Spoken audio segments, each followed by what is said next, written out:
Bismillahirrahmanirrahim. Assalamualaikum warahmatullahi wabarakatuh. Innal hamdalillah nahmaduhu wa nasta'inuhu wa nastaghfiruh wa na'udzu billahi min shururi anfusina wa sayyiati a'malina. May yahdihillahu fala mudilla lahu wa may yudlilhu fala hadiyalah. Asyhadu an la ilaha illallah wahdahu la syarika lah wa asyhadu anna Muhammadan abduhu wa rasuluh alladzi la nabiyya wa la rasula ba'da. Hadirin ikhwatul iman, jemaah Majelis Tafsir Illiyin yang mudah-mudahan senantiasa diberikan kesabaran dan keistiqomahan oleh Allah Subhanahu wa taala. Kajian tafsir di Majelis Tafsir Illiyin pada kesempatan subuh kali ini membahas surat Ali Imran ayat 38 halaman 55. Ali Imran ayat 38. Kita bahas tadinya dulu. Huna matabi alif likada'a matabi alif Zakaria matabi alif Rabbah. Kalau mau berhenti di situ ada waqaf sili, maka haknya dibaca sukun Rabbah. Tapi kalau mau disambung diwasol, maka huruf haknya dibaca panjang 2 ketukan, jadi mad silah qasirah. Rabbahu qala qa matabi alif rabbi. Ini harus ingat, setiap kata rabbun atau robba atau robbi itu ba-nya ditasdid. Hab qalqalah sukun, ba sukun di tengah-tengah kata. Li matabi ya mil ladunka, mil ladunka. Mil itu nun mati ketemu lam, idgham bila guna. Jadi membacanya nunnya dimasukkan ke lam tanpa mendengung. Jadi tidak ditahan 2 ketukan. Tidak begini mil, enggak begitu. Mil ladungka, sepintas saja. Ladungka, nun mati ketemu dengan kaf di tengah-tengah kata. Ini dibaca samar tapi sepintas saja. Mil ladunka dzurriyyatan, ifa hakiki atau ifa ab'ad. Fathatain ketemu dengan po, dzurriyyatan thayyibah. Kalau berhenti di situ, maka taknya dibaca sukun. Tak tamis itu namanya. Tak marbutoh. Inna gunnah, nun bertasdid, gunnah itu mendengung. Sami madtabiyya ud, sami ud, idgham samsiyah atau alif lam samsiyah. Membacanya diidghamkan ke huruf setelah lam, yaitu dal. Doa ini bisa disebut mad wajib muttasil karena mad tabi'i alif bertemu hamzah. Bisa juga disebut mad arid lisukun karena waqaf didahului oleh mad tabi'i. Yang jelas dua-duanya dibaca panjang. Panjangnya itu luar biasa, 4 sampai 6 ketukan. Ikhwanu fiddin arsadakumullah, Ali Imran ayat 38 ini masih merupakan ayat-ayat kisah. Jadi di Al-Quran itu ada ayat-ayat yang disebut sebagai ayat-ayat kisah. Bahkan para ulama, para ahli tafsir mengatakan sepertiga daripada ayat Al-Quran itu berisi tentang kisah. Dan kisah itu merupakan salah satu metode, ya Pak. Metode yang Allah gunakan ketika mendidik manusia. Metode yang Allah gunakan ketika mengajari manusia, menasehati manusia, memberikan arahan-arahan kepada manusia. Dan metode kisah ini metode yang sangat luar biasa, karena bekas yang tertanam dalam benak manusia dengan metode kisah ini biasanya lebih membekas gitu Pak. Manusia kadang dengan kisah itu mudah untuk menangkapnya gitu, dan juga lama diingatnya gitu, dengan metode kisah itu. Nah, ini masih mengkisahkan seputar keluarga Imran gitu ya. Jadi kalau dalam ayat-ayat kemarin itu berbicara tentang istrinya Imran gitu, yang melahirkan seorang anak yang bernama Maryam atau Siti Maryam, Maryam bin Imran gitu.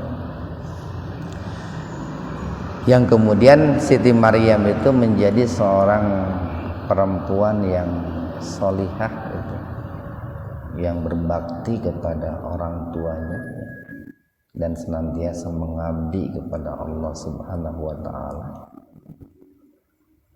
senantiasa berdoa, beribadah di satu tempat yang disebut dengan mihrab.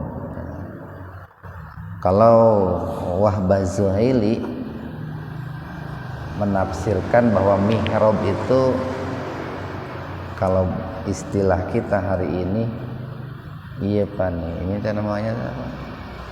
Paimbaran gitu. Tempat imam memimpin sholat, nah itu disebut mihrab gitu. Tuh kalau menurut Wahbah Zuhaili. Ada juga yang menafsirkan bahwa mihrab itu adalah satu ruangan kecil yang biasanya berada di bagian depan masjid gitu. Barangkali kalau hari ini disebutnya ini nih, kayak ini nih, apa nih? Sekretariat mungkin gitu ya Pak. Dia ada semacam ruangan di bagian depan masjid, itu mihrab itu. Nah disitulah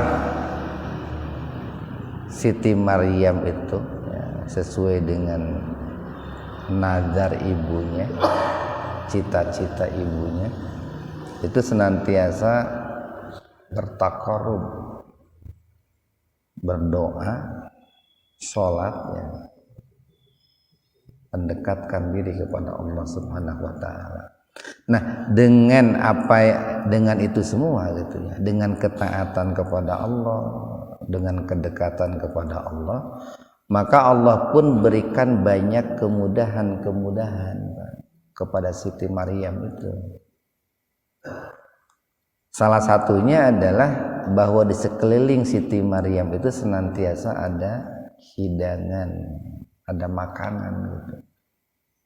Padahal Nabi Zakaria sebagai orang yang dipercaya atau diberikan amanat untuk bertanggung jawab kepada keperluan Siti Maryam, itu tidak memberikan makanan itu atau tidak menyediakan makanan itu. Tapi setiap kali Nabi Zakaria melihat atau masuk ke kamar mihrabnya Siti Maryam, makanan itu selalu ada. Dan ketika Nabi Zakaria bertanya dari mana semua ini, Siti Maryam menjawab, huwa min indillah, itu semua dari Allah Subhanahu wa ta'ala. Nah, disitulah dijadikan sebagai sebuah catatan penting oleh para ulama. Ini merupakan ibrah berharga bagi kita nih Pak,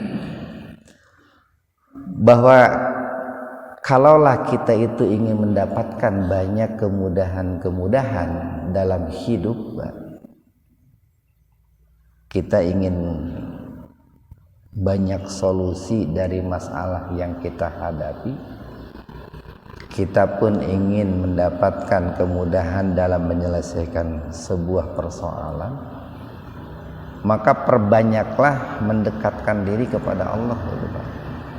Perbanyaklah mendekatkan diri kepada Allah, baik melalui ibadah yang sifatnya mahdoh ataupun ibadah yang sifatnya ghairu mahdoh, baik itu dalam hal amalan ataupun dalam hal pekerjaan. Fokuskan niatnya itu untuk ibadah kepada Allah, maka akan Allah banyak berikan kemudahan.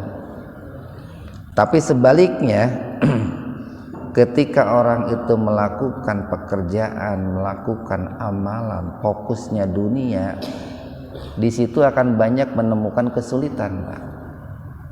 Catatan ini Pak, kalau orang itu fokusnya dunia, bekerja semata-mata dunia, beribadah semata-mata dunia, kenapa rajin sholat? Biar benghar. Kenapa rajin puasa? Biar sehat. Kenapa rajin sodako? Biar sukses. Yakin itu akan banyak kesulitan dalam hidup itu, akan banyak kesulitan.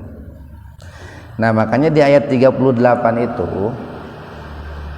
di sini mengkisahkan bahwa Nabi Zakaria itu mendapatkan ibrah yang begitu berharga, pelajaran yang begitu berharga dari apa yang dilakukan oleh Siti Maryam itu Pak. Jadi dengan sering melihatnya bahwa Siti Maryam itu di sekelilingnya suka banyak makanan, dari situlah Nabi Zakaria itu mendapatkan ibrah yang sangat luar biasa.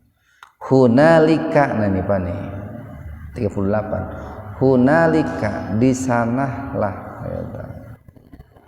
atau dari situlah da'a, berdoa siapa? Zakaria, Nabi Zakaria. Kepada siapa? Rabbahu, kepada Robnya.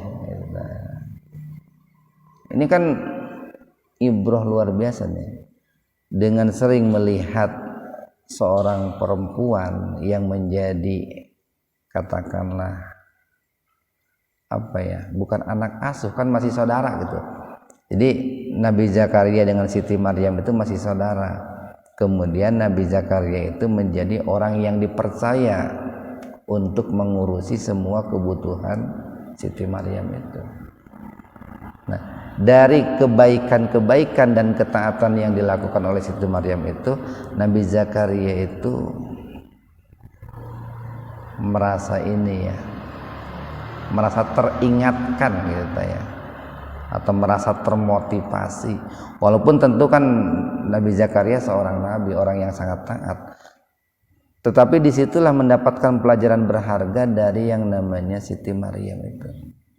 Nah, ini yang sering disebut dengan istilah begini Pak, yang namanya kebaikan itu tidak mesti dari orang yang di atas kita, sekalipun dari orang yang di bawah kita. Kalau memang itu suatu kebaikan, ya diikuti saja, ditiru saja gitu Pak. tidak perlu merasa malu ataupun merasa gengsi gitu. Seperti halnya Nabi Zakaria pun melihat ketaatan yang sangat luar biasa dalam pribadi Siti Maryam, terinspirasi, termotivasi, sehingga Nabi Zakaria itu lebih meningkatkan lagi berdoanya kepada Allah. Nah, kenapa kok muncul kata-kata seperti terinspirasi, termotivasi? Karena Nabi Zakaria itu sudah tua itu Pak, sudah lanjut usia itu. Itu kalau di surat apa ya, di surat Maryam itu disebutnya itu atiyan gitu. Atiya, seseorang yang tulangnya itu sudah kering gitu. Persendiannya itu sudah kaku gitu. Ini lamun geus aki-aki lah Pak gitunya, kan persendian kering kaku.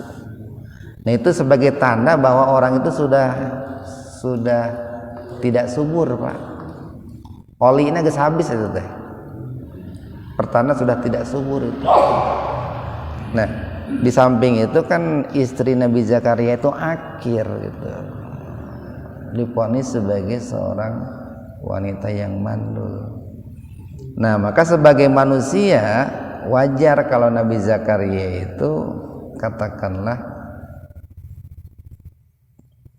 punya semacam pemahaman bahwa dirinya itu tidak akan memiliki anak lagi gitu.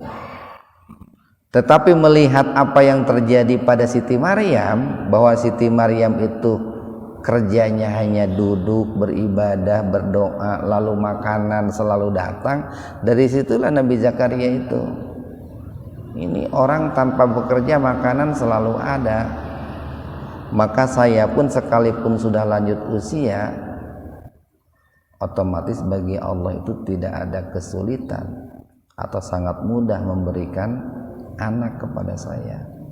Maka disitulah atau dari situlah Nabi Zakaria itu meningkatkan kualitas doanya kepada Allah Subhanahu wa taala. Qala, berkata nih atau berdoa Nabi Zakaria ini. Nah, ini doa ini bagus Pak nih, sangat bagus untuk kita hafal, kita amalkan, dengan harapan bahwa kita itu dikaruniai oleh Allah keturunan yang soleh, yang solihah. Bagus tuh baca setiap habis sholat. Rabbi wahai Rabbku, habna, karuniakanlah, li kepadaku, min dari ladungka, sisimu. Ini dari sisimu, ini menggunakan atau menunjukkan satu kehormatan, satu kemuliaan dari sisi Allah gitu. Apa? Dzurriyyatan thayyibah gitu. Anak-anak keturunan yang thayyib, yang soleh, yang solihah. Jadi kalau dihafal begini, Rabbi habli min ladunka dzurriyyatan thayyibah. Rabbi habli min ladunka dzurriyyatan thayyibah. Innaka, sesungguhnya engkau sami'u, zat yang maha mendengar ad-du'a, doa. Nah, ini kalimat ini menunjukkan adanya sebuah harapan yang besar untuk didengar dan dikabulkannya doa, menunjukkan adanya kerendahan hati dan kepercayaan penuh bahwa Allah itu akan mengabulkan doa. Karena doa itu kan harus disertai dengan keyakinan Pak, disertai dengan harapan dan keyakinan. Jadi digabung doanya itu, Rabbi habli min ladunka dzurriyyatan thayyibah innaka antas sami'ud du'a. Ini kan sering begitu kadang orang panik melihat anaknya nakal gitu, tetapi hanya melakukan upaya-upaya yang sifatnya lahir. Padahal upaya batin berdoa memohon kepada Allah itu sangat luar biasa kekuatannya itu. Kadang orang lupa gitu memohon kepada orang yang memiliki kewenangan dan kekuasaan. Kan kalau Allah sudah menghendaki, tinggal digilekkeun hati seorang anak itu yang tadinya tidak soleh menjadi soleh, kan mudah itu Pak. Kalau sudah berkehendak Allah. Maka di samping upaya lahir perlu juga upaya-upaya batin itu. Kita lanjutkan ini. Fanadathu, fa maka nadat. Nah, kenapa pakai ta? Ini kan yang bicara malaikat. Jadi fa maka nadat, menyeru hu Nabi Zakaria. Siapa? Al malaikatu, malaikat. Tentu malaikat ini kan diutus oleh Allah, dikirim oleh Allah. Para mufasir itu mayoritas mengatakan malaikat di sini adalah malaikat Jibril gitu. Kemudian malaikat Jibril itu menyeru Nabi Zakaria alaihi salam. Ini kalau paknya disebut pak sababiyah, dengan sebab Nabi Zakaria itu berdoa dengan disertai keyakinan penuh dan harapan yang besar. Maka malaikat Jibril dikirim oleh Allah lalu menyeru kepada Nabi Zakaria itu. Wa sedangkan huwa, huwanya itu domir, kata ganti untuk Nabi Zakaria. Sedangkan Nabi Zakaria itu qaimun. Ini menunjukkan adanya keistiqomahan ini Pak. Kan salah satu makna daripada isim, termasuk isim fa'il ini Pak, sabiek nih qaim itu tidak terikat oleh waktu. Dulu, sekarang, akan datang, itu isim. Itu menunjukkan adanya keistiqomahan. Bahkan kata yusolli, salat, itu menggunakan fi'il mudhari. Ada semacam kontinuitas itu. Nah, waktu itu Nabi Zakaria itu sedang salat, sedang salat. Bahkan mufasir mengatakan senantiasa mendirikan salat. Walaupun tentu sholatnya Nabi dan umat terdahulu itu kan dari segi teknis ya ada perbedaan dengan sholatnya kita umat Rasulullah Sallallahu Alaihi Wasallam. Tapi yang jelas sudah ada yang namanya sholat itu Pak, sudah. Sholat sebelum Nabi Muhammad itu sudah ada. Nah, Nabi Zakaria pun yusolli sedang mendirikan salat fil mihrab, di mihrab. Mufasir mengatakan itu di ruangan Siti Maryam itu. Nah, Siti Maryam berdoa, Nabi Zakaria pun mendirikan salat. Nah, di saat itulah malaikat Jibril itu menyeru, wahai Zakaria, anna sesungguhnya Allah yubashiruka, basara yubashiru, tafsir, kabar gembira. Allah memberikan kabar gembira kepadamu dengan Yahya, dengan lahirnya seorang anak laki-laki namanya itu Yahya. Ini nama Nabi Yahya itu diberikan langsung Pak oleh Allah. Jadi bukan Nabi Zakaria yang memberikan nama itu. Sama seperti Nabi Muhammad, nabi-nabi yang lain itu diberikan oleh Allah. Adam itu kan namanya dari Allah. Muhammad, Ahmad dari Allah. Isa pun dari Allah itu. Jadi malaikat itu memberikan kabar gembira, wahai Zakaria, engkau akan diberi karunia oleh Allah dengan lahirnya seorang anak laki-laki namanya itu Yahya. Tidak berhenti sampai di situ Pak.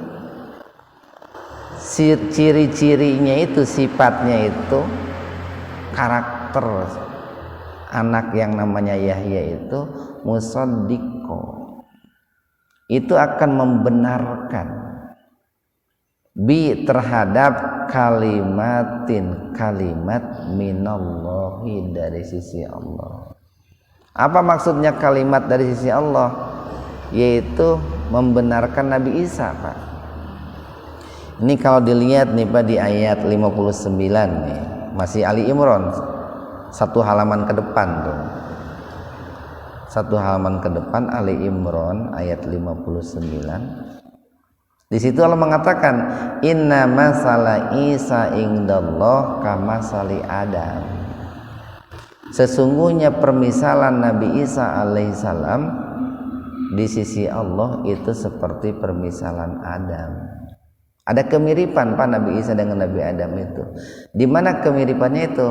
Khalaqahu min turab, diciptakan dari tanah. Summa kemudian qala Allah berfirman lahu kepadanya kun fayakun. Jadi kalimatnya itu kalimat kun, Pak. Nabi Isa itu Nabi Yahya itu Nabi Isa itu dengan Nabi Adam itu disebut dengan kalimat Allah karena diciptakannya itu sama-sama dengan kalimat kun itu, Pak. Jadi maka jadilah gitu. Nabi Adam kan tanpa ayah tapi jadi kan gitu. Nabi Isa pun tanpa ayah jadi dengan kun itu jadi gitu, Pak. Dengan kalimat kun gitu. Nah, Nabi Yahya itu adalah orang yang pertama membenarkan akan Nabi Isa bahwa Nabi Isa itu diciptakan dengan kalimat Allah itu. Jadi sejaman, Pak. Nabi Zakaria, Nabi Yahya, Nabi Isa itu sejaman. Tentu yang paling dulu adalah Nabi Zakaria. Kemudian setelah Nabi Zakaria, Nabi Isa. Nabi Isa itu jauh dari Siti Maryam kan. Jadi dengan lahirnya Nabi Yahya itu merupakan sebuah permulaan itu, Pak. Permulaan untuk menghadapi sebuah persoalan yang jauh lebih besar, yang lebih mencek bahasa kita mah lebih menjadikan manusia itu tercengang, yaitu dengan lahirnya seorang bayi tanpa ayah, itu Nabi Isa, Pak. Jadi dalam mencek bahasa kita mah supaya tong kaget teuing gitu ta. Oleh Allah diberikan sedikit bukti akan kekuasaan Allah. Nabi Zakaria yang sudah usianya senja gitu. Kalau Sulaiman Al-Asqar itu seorang mufasir menafsirkan itu 90 tahun usianya itu. Yang usianya sudah lanjut itu masih diberikan karunia anak, itu sebagai sebuah permulaan sebelum dilahirkannya Nabi Isa tanpa memiliki seorang ayah. Jadi lamun imam supaya tong kaget teuing gitu. Lahirlah Nabi Yahya. Nah, Yahya itulah yang akan kemudian membenarkan akan Nabi Isa itu disebut sebagai kalimatullah. Yang kedua, keistimewaan Nabi Yahya itu wasayyida. Beliau itu akan menjadi seorang sayyid, seorang pemimpin. Pemimpin dalam hal apa? Satu, pemimpin dalam hal keilmuan. Kecerdasan Nabi Yahya itu luar biasa. Kemudian yang kedua, pemimpin dalam hal ketaatan. Jadi menjadi teladan. Dalam hal ilmu teladan, dalam hal beribadah Nabi Yahya itu teladan. Wa dan hasuro nih yang ketiga nih. Nabi Yahya itu hasuro. Itu akan menjadi seseorang yang senantiasa mengendalikan diri, senantiasa menjaga hawa nafsu, menjadi orang yang senantiasa mengendalikan syahwat. Yang keempat, wa nabiyya, wa dan nabiyya, Yahya itu nanti akan menjadi seorang nabi. minas solihin, dari kalangan orang-orang soleh. Nah, ini kabar gembira yang disampaikan oleh malaikat Jibril yang diutus oleh Allah kepada Nabi Zakaria sebagai buah dari kefokusan dalam melakukan ketaatan kepada Allah yang awalnya itu terinspirasi dari ketaatan Siti Maryam itu. Ini kan perlu diikuti nih oleh kita. Makanya nih saya sayang sekali ketika umpamanya ada ustadz, ada kiai itu yang sering menggiring, mengarahkan orang itu agar ibadah-ibadah itu difokuskan kepada dunia, itu justru keliru itu Pak. Ketika orang itu beribadah, puasa targetnya dunia, sholat targetnya dunia, sodakoh targetnya dunia, itu justru akan mempersulit dunia itu, bukan mempermudah dunia, mempersulit itu Pak. Mestinya segala sesuatu itu targetnya akhirat, maka dunia akan dipermudah, mestinya begitu. Kalau melihat kisah ini seperti itu. 5 ayat 40 qala, berkata, siapa yang berkata di sini? Nabi Zakaria. Rabbi, wahai Rabbku, anna yakuna li, anna bagaimana, yakuna akan memiliki li aku, gulamun seorang anak. Bagaimana aku ini akan memiliki seorang anak ya Allah. Waqad, sedangkan sungguh-sungguh balagoni telah sampai kepadaku itu al-kibaru, usia lanjut, usia senja. Kalau nanti boleh dibuka itu dalam surat Maryam ayat 8, itu ada kata-kata atiya itu. Mufasir mengatakan atiya itu kondisi tulang dan persendian yang sudah mengering gitu Pak. Kalau di sini al-kibaru, balagoni al-kibar. Kibar itu kan besar. Kalau dikaitkan dengan usia itu senja, lanjut Pak, tua. Wa mraati, sedangkan istriku, akhir itu seorang wanita yang mandul gitu. Qala, Allah menjawab itu. Jadi bukan Nabi Zakaria tidak percaya terhadap kekuasaan Allah Pak, bukan. Tetapi secara logika itu kan, kalau orang sudah lanjut usia, apalagi istrinya divonis mandul, itu kan sulit untuk mendapatkan keturunan. Maka Nabi Zakaria itu dalam doanya berkomunikasi dengan Allah gitu, berkomunikasi.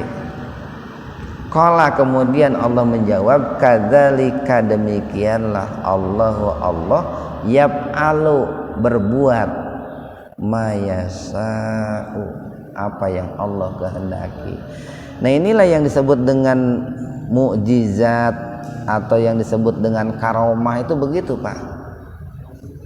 Mukjizat, karomah, maunah itu adalah keistimewaan yang Allah berikan, di mana keistimewaan itu akan merubah hukum sebab akibat itu Pak, akan merubah hukum sunatullah. Jadi hukum sebab akibat dengan mukjizat itu akan batal gitu. Hukum sebab akibat dengan karomah, dengan maunah akan batal. Begini nih saya konkretkan. Api itu kan panas gitu Pak. Maka disebabkan orang itu dibakar api, akibatnya hangus. Itu kan sebab akibat. Tapi dengan mukjizat Allah, api yang biasanya membakar itu bisa dingin dan orang pun bisa selamat kalau Allah itu memberikan mukjizat. Seperti Nabi Ibrahim kan, mukjizatnya itu kan tidak hangus dibakar oleh api. Nah, hukum sebab akibat api itu oleh Allah dibatalkan itu. Kan Allah Maha Mampu, yang menciptakan sebab akibat kan Allah.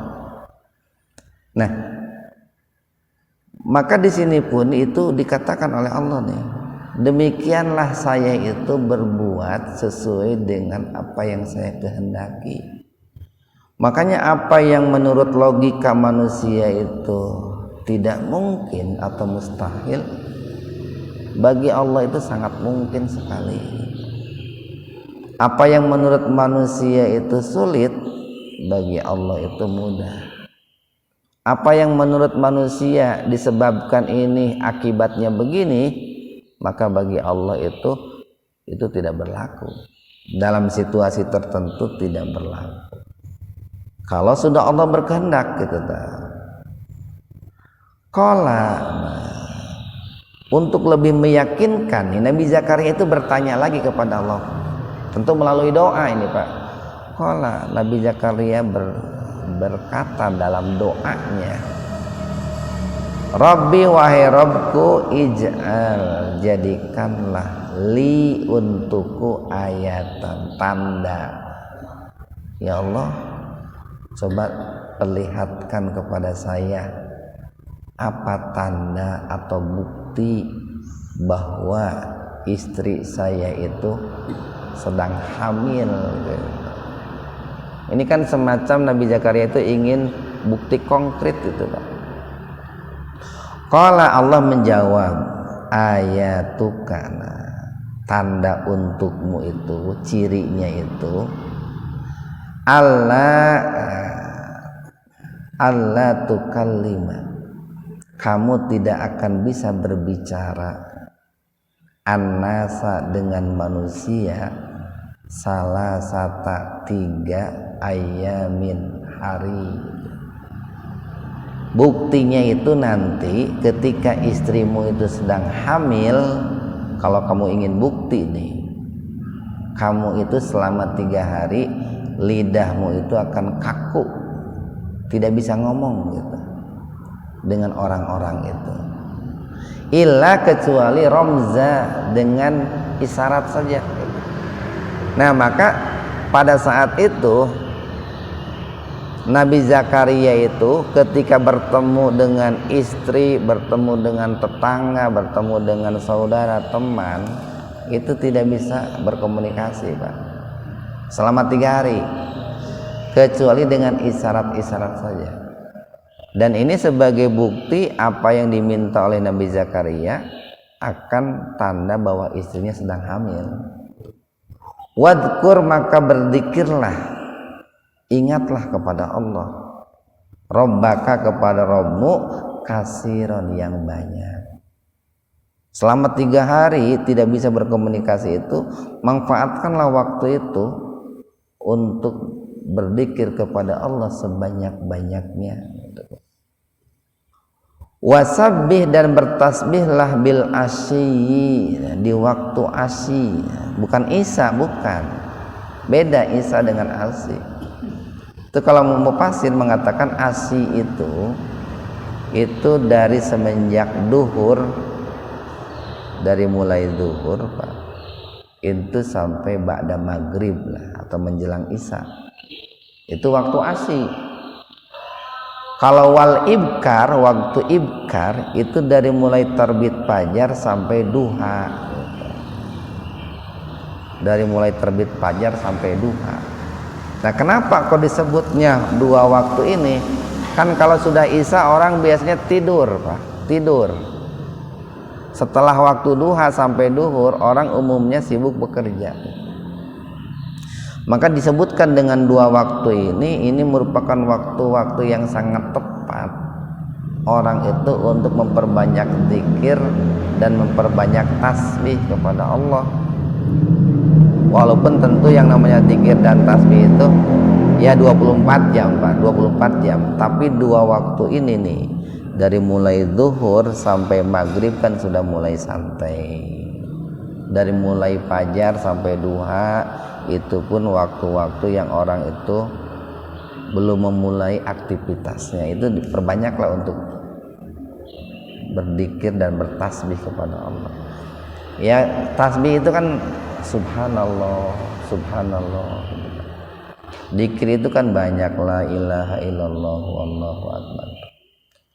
Nah, itulah yang Allah kabarkan kepada kita tentang apa yang dilakukan oleh Nabi Zakaria setelah Nabi Zakaria itu melihat ketundukan dan ketaatan Siti Maryam kepada Allah Subhanahu wa taala. Nah, ini saya ulangi lagi bahwa kata kuncinya nih Pak nih, kata kuncinya dari ayat yang barusan kita bahas itu, bahwa ketika kita itu fokus melakukan ketundukan, ketaatan, mendekatkan diri kepada Allah, baik dalam aktivitas dunia kita ataupun dalam aktivitas ibadah kita, atau terlebih-lebih dalam aktivitas ibadah kita, maka Allah itu akan berikan banyak kemudahan, itu akan berikan banyak kemudahan. Bahkan Allah itu akan memberikan semacam karomah Pak, yang mana tadi karomah itu akan merubah hukum sebab akibat yang biasa terjadi dalam kehidupan manusia. Nah, mudah-mudahan ada manfaatnya untuk kita semua. Subhanakallahumma wa bihamdika asyhadu an la ilaha illa anta astaghfiruka wa atubu ilaik. Assalamualaikum warahmatullahi wabarakatuh.